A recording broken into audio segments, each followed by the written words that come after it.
Hello everyone, my name is Vikas Char and you are watching the V123 Let's Go। जैसे कि आप देख रहे हो मैं आज कार के अंदर बैठा हुआ हूं, तो मैं आपको कार के बारे में बताऊंगा। ये मैंने नई कार ली थी और ये मैंने कौन सी कार ली है वो मैं आपको इस वीडियो में आपको बताऊंगा। मैं लेने गया था एसयूवी कार, लेके आया सीडान कार। ऐसा मैंने क्यों किया वो भी मैं इस वीडियो में आपको बताऊंगा। मैंने ना एसयूवी कार लेनी थी पर सीडान ली। क्यों ली वो मैं आपको बताता हूँ। पहले तो मैं आपको एक चीज दिखा देता हूँ। ये देखो, ये जितने भी आप पेपर देख रहे हो सब कारों के पेपर हैं। मतलब मैंने इतनी सारी कारों की टेस्ट ड्राइव ली है, ये इतने सारे कार की टेस्ट ड्राइव है और मैंने बहुत सारी यूट्यूब पे वीडियोस देखी हैं, तब जाके मैंने ये वाली वरना कार ली है। और इस बजट में, इस रेंज में सबसे अच्छी कार ये है। सीडान में बेस्ट कार है। अगर एसयूवी से मैं सीडान पे क्यों जंप किया, जबकि मैंने 10 साल होंडा सिटी चला रखी थी। होंडा सिटी भी सीडान है और उसके बाद फिर दोबारा सीडान ले ली, जबकि मेरे को नहीं लेनी थी, फिर भी मैंने ली। अब वो मैंने क्यों ली बताता हूँ। मेरा मन था हाई राइडर पे।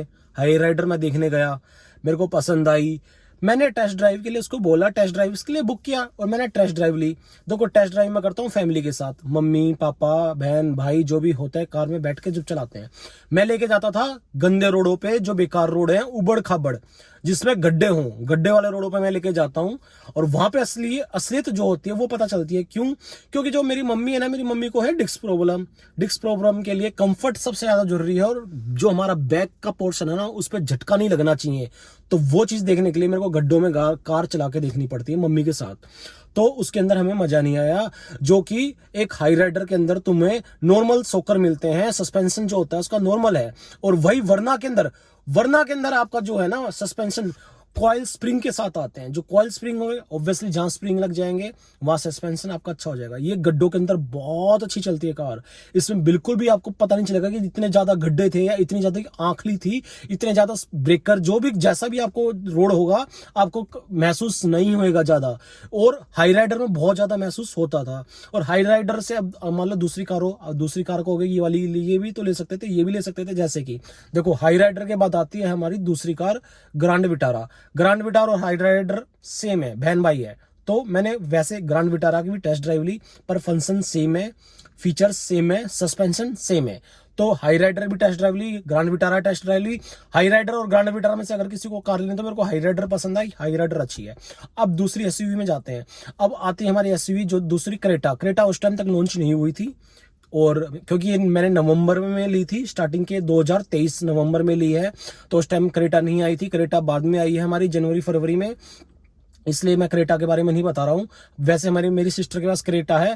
पर जो मजा इस वरना के सीडान में, क्योंकि सबको पता है जो कंफर्ट जो आपको चाहिए ना, तो सीडान से ज्यादा कंफर्ट कभी किसी कार में नहीं मिलेगा, चाहे आप कभी ले लेना। सीडान में जो कंफर्ट होता है किसी कार में नहीं मिलता है। अब दूसरी एसयूवी की बात कर लेते हैं। अब एमजी की कार है। एमजी में आती है हमारी दो कार, हेक्टर और एस्टर। देखो, एस्टर आके मिनी एसयूवी है, वो उसकी जो स्पेस है उसमें कम है। रेयर सीट्स में आप बैठोगे तो उसकी वो भी रेयर सीट्स कम हो जाती हैं। बूट स्पेस देखोगे तो बूट स्पेस भी कम हो जाता है। तो एस्टर पे वैसे भी देखो नई कंपनी है, एवरेज उसकी भी डाउन है। अगर आप यूट्यूब पे मैंने वीडियो देखी, उसकी भी एवरेज बहुत कम है। हेक्टर का भी सेम है। हेक्टर एक तो कॉस्टली हो जाती है, 22 लाख 23 लाख पे चली जाती है। एक्सयू 700 या 700 जिसे बोलते हैं, वो भी आपकी 23 24 25 लाख 15 लाख के बजट में। देखो, बजट भी तो होता है ना, 15 लाख के बजट में तो कार लोगे तो ये लोगे। और वैसे भी उनकी एवरेज अगर आप देखोगे ना, तो उसकी एवरेज भी बहुत कम है। अच्छा, किया की सेल्टोस जो है ना, मेरे को पसंद नहीं आई। मैंने टेस्ट ड्राइव भी ली और मेरे को उसमें जो सस्पेंशन उसके वो भी अच्छे नहीं लगे, क्योंकि ब्रेक मैंने देखा गड्ढों के अंदर वो मजे नहीं आए। और मैंने उसके रिव्यू भी उसके यूट्यूब पे देखो, बहुतों ने तो बहुत बुरे रिव्यू डाल रखे हैं। मुझे नहीं पता क्यों डाल रखे हैं, बाकी कारों के इतने नहीं डाल रखे, पर उसके सेल्टोस के तो बहुत डाल रखे हैं। और बाकी उसकी एवरेज तो चलो ठीक ठाक है, पर उसका जो बजट है वो ऊपर जाता है। 18 लाख। जो बेसिक चीजें चाहिए, जैसे सनरूफ चाहिए आपको, डिजिटल क्लस्टर चाहिए, स्क्रीन चाहिए 18 इंच की, 25 इंच की, 22 इंच की, 17 इंच की, और आपको रियर व्यू कैमरा चाहिए। रियर व्यू कैमरा भी आपको मिल रहा है। मतलब बेसिक चीजें, अलॉय व्हील चाहिए। जो बेसिक चीजें जो आज के टाइम में जो नॉर्मल बेसिक चीजें वो होनी चाहिए, जैसे अलॉय व्हील चाहिए, रियर कैमरा चाहिए, फोल्डेबल मिरर चाहिए। वो सारी चीजें अगर लोगे तो आप 18 लाख के आसपास जाओगे, 15 लाख में नहीं आएगी ये। वरना मेरी 15 लाख की है। 15 लाख में बहुत ही ज्यादा फंक्शन, मैं आपको क्या बताऊं, आपको फंक्शन आप देखोगे ना, ये है मॉडल एसएक्स SX मॉडल है।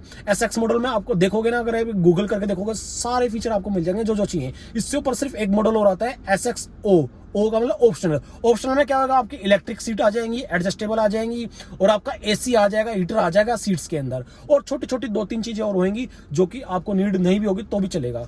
तो ये SX मॉडल जो मैं इसकी बता रहा हूँ, जो 15 लाख में आपको ऑन रोड पड़ जाएगा। अच्छा, और गाड़ियाँ और कौन सी, टाटा की नेक्सॉन मुझे कार अच्छी लगी, क्योंकि वो एक तो छोटी है, मेरी हाइट 5'11" है, 5'11" के हिसाब से वो हटती है, जब बैठते हैं तो वो सिर में लगता है, और ऊपर से उसकी बैठने के बाद तुम चला के देखोगे इतना मजा नहीं आया मेरे को बिल्कुल भी। तो मैंने को नेक्सॉन को काटा कर दिया। अगर आपको किसी को हाइट किसी कम है, 5'10" से नीचे है, तो वो जा सकता है, उसके लिए आप ट्राई कर लेना, मुझे पसंद नहीं आई। और टाटा की वो हैरियर और सफारी जिस टाइम हमने ये ली, क्योंकि हमने नवंबर में ली थी, नवंबर के स्टार्टिंग में 2023 मॉडल है ये, तो उस टाइम टाटा की हैरियर और सफारी आई थी, वो दोनों डीजल मॉडल हैं। डीजल मॉडल मुझे नहीं लेने थे, मेरे को पेट्रोल लेना था, क्योंकि पहले से ही मेरे पास डीजल मॉडल था होंडा सिटी का, जो मैंने 10 साल चला लिया है। और वैसे ही डीजल का कोई भरोसा नहीं है, गवर्नमेंट का कब बैन कर दे कब बंद कर दे, वैसे ही फैमिली वाले डर जाते हैं। पापा ने मेरे को मना किया कि नहीं भाई नहीं लेनी। अच्छा, अब और कौन सी कार रहेगी हमारी, और तो जो जैसे कि आप टोयोटा की हाई क्रॉस में जाओगे, इनोवा हाई क्रॉस, देखो बजट से बाहर हो जाती है, 25 लाख 26 लाख।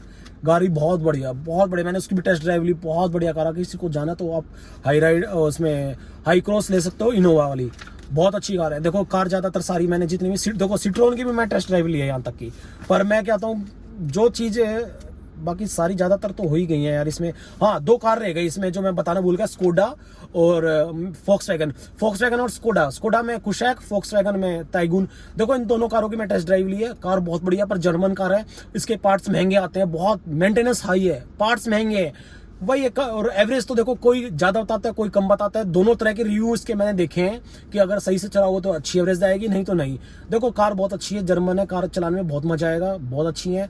पर वही है, फादर मेरे डर गए, पापा ने किसी ने बताया होगा कि भाई मेंटेनेंस बहुत आई है, वाकई में इसकी मेंटेनेंस बहुत आई है, और उसके पार्ट्स भी बहुत आई है। मेरे फ्रेंड के पास भी बता रहा है, जब तक चलती है जब तक मजे आते हैं, पर एक बार अगर वाले कोई प्रॉब्लम स्टार्ट हो गई, कोई पार्ट खराब होने लगे तो आपको रुला देगी कैसे, इतने ज्यादा पैसे लगवा देगी, मतलब पार्ट्स बहुत महंगे आते हैं और मेंटेनेंस भी हाई है, इसलिए हमने इन दोनों कंपनियों को, जर्मन कंपनियों को ड्रॉप कर दिया, ये भी नहीं लिया। अब एक लास्ट कार बची है, होंडा एलिवेट। ये होंडा एलिवेट बहुत बढ़िया कार है, अगर किसी को लेनी है ले सकता है, अगर एसयूवी में जा रहा है तो। हमने क्यों नहीं ली, देखो कंपनी जो क्लेम करती है एवरेज वो 13-14 क्लेम करती है, 13-14 क्लेम करेगी, 4-5 कम कर दो, समझ लो 10 की एवरेज, 9 की एवरेज। अरे 10-9 की एवरेज में क्या होता है, कुछ भी नहीं होता है, इसलिए पापा ने कहा भाई नहीं इतनी कम एवरेज ही नहीं लेनी।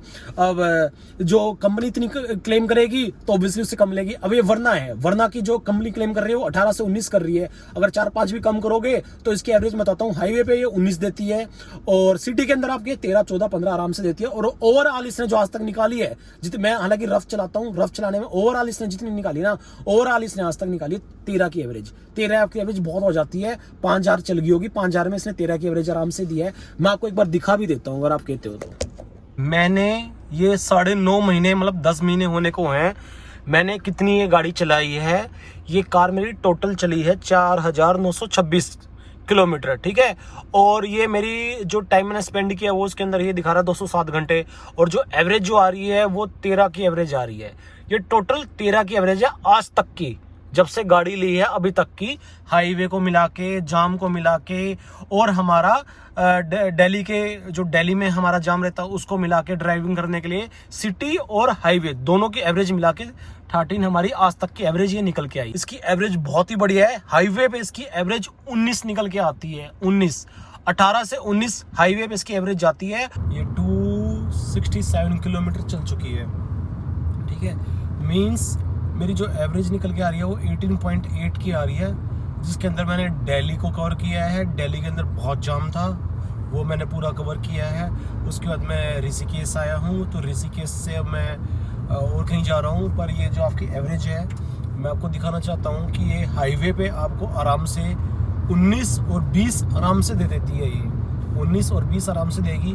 मैं थोड़ा फास्ट भी चलाता हूँ, और जिसकी वजह से ये मेरी एवरेज भी डाउन हो जाती है। और AC विद AC आप जैसे देख रहे होगे, ये मैं आपको दिखाता हूँ, विद AC चला हुआ है। और 19 की जो है AC की वो मैंने लिमिट कर रखी है, और बहुत ही अच्छे से AC चलते हुए आया। पूरे टाइम AC मैंने एक बार भी बंद नहीं किया है, तब इसकी एवरेज ये निकल के आ रही है 19 की, मतलब दिल्ली के अंदर भी आप चला के लेके आए उसके बाद।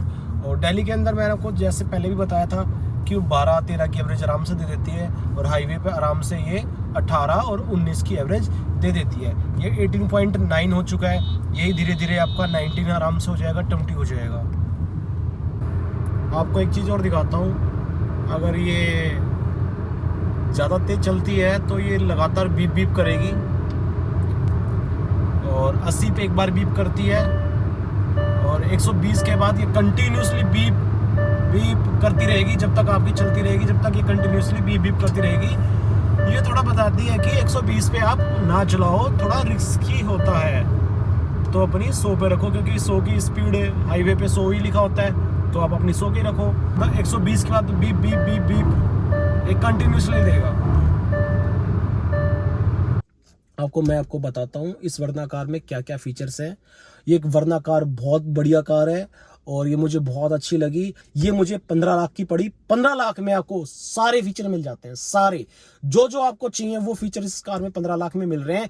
आप किसी भी दूसरी 15 लाख की कार इसके साथ खड़ी करो, 15 लाख में आपको ये सारे फीचर्स नहीं मिलेंगे जो इस कार में मुझे मिले हैं। देखो, ये मैंने मैनुअल में लिया है, बहुत ही प्यारा है। मैनुअल में और ऑटोमेटिक में मेरे को कोई प्रॉब्लम नहीं है। वायरलेस चार्जर है, आप मोबाइल को रखोगे मोबाइल चार्ज हो जाएगा आपका, ठीक है। इसके अंदर कैमरा भी है, सब कुछ है, और आपका इसके अंदर एसी, हमारा एसी मिल जाता है, इसके अंदर हमें एसी भी मिल जाता है। तो आपको बहुत ही बढ़िया चीजें हैं, और आपको फोल्डेबल मिरर मिल जाते हैं। बटन कुछ आपके ऐसे रहेंगे, आपको फोल्डेबल मिरर मिल जाएंगे, यहीं से आपके मिरर फोल्ड हो जाएंगे, और आपकी कीलेस एंट्री मिल जाएगी, बटन स्टार्ट मिल जाएगी आपको। आप बैठे बैठे आप इसको स्टार्ट कर सकते हो। और इसकी स्पेस, आपको बूट स्पेस भी मैं आपको दिखाऊंगा, बूट स्पेस भी बहुत ही बढ़िया है, और बहुत ही प्यारा इंटीरियर है। और आपको सनरूफ भी मिल जाती है, आपको सनरूफ दिखाता हूँ मैं आपको, सनरूफ भी मिल जाती है इसके अंदर। एक ही बटन से आप सनरूफ खोलोगे तो सनरूफ भी खुल जाएगी, और बहुत ही प्यारी है। और बाकी आपको मैं एक बार पीछे से लेके चल के दिखाता हूँ कितनी ये चीजें हैं इसके अंदर। देखो, ये लाइटें, ये वेलकम लाइटें रात को बड़ी प्यारी लगती हैं जो इसके अंदर चलती हैं। आप इसके कलर भी चेंज कर सकते हो, ठीक है। तो ये भी बहुत अच्छी चीज़ है। अब मैं आपको बूट स्पेस दिखा देता हूँ। सबसे पहले ये देखो, इतना बूट स्पेस किसी भी नहीं मिलेगा। बहुत 516 लीटर से भी ज़्यादा बूट स्पेस है इसका, बहुत ही बूट स्पेस बहुत ही ज़्यादा है। और अलॉय व्हील मैं आपको दिखा देता हूँ, अलॉय व्हील के साथ आती है। और पीछे की मैं सीट दिखाता हूँ, मैं सीट को पूरा पीछे करके बैठा था। ये देखो, ये मेरी सीट को पूरा पीछे करके बैठा हूँ, उसके बाद भी मेरी जो डिस्टेंस है वो देखो, बहुत ही कंफर्ट आप देखोगे, बहुत ही ज़्यादा कंफर्ट आपको मिल जाएगा। बहुत ही स्पेस बहुत ज़्यादा है। और पीछे आपके कैमरे, पीछे आपके ये आपका एसी वेंट मिल जाता है, चार्जर पोर्ट्स मिल जाते हैं, आपको चार्जिंग वगैरह करनी है। तो मैं कह रहा हूँ आपको इस रेंज में, अगर आप इस रेंज में जाते हो ना, तो बहुत ही बढ़िया कार है ये। मेरी वीडियो अच्छी लगे तो लाइक कर देना, शेयर कर देना, और कमेंट सेक्शन में कोई डाउट क्वेश्चन हो तो मुझसे जरूर पूछ लेना, मैं आपको बता दूंगा। और कार बहुत प्यारी है, बहुत अच्छी है। मैंने आपको तो, मेरे को कोई दिक्कत नहीं है, कोई कंप्लेंट नहीं है, मेरे को बहुत ही प्यारी लगी। मेरे को 10 महीने हो गए लगभग चलाते हुए, मेरे को इसमें आज तक कोई भी परेशानी नहीं हुई है, और बिल्कुल मजा है। फैमिली भी खुश है डिसीजन से कि हमने एक अच्छी कार ले ली है वापसी। जब तक मेरी तरफ से सबको नमस्ते एंड बाय।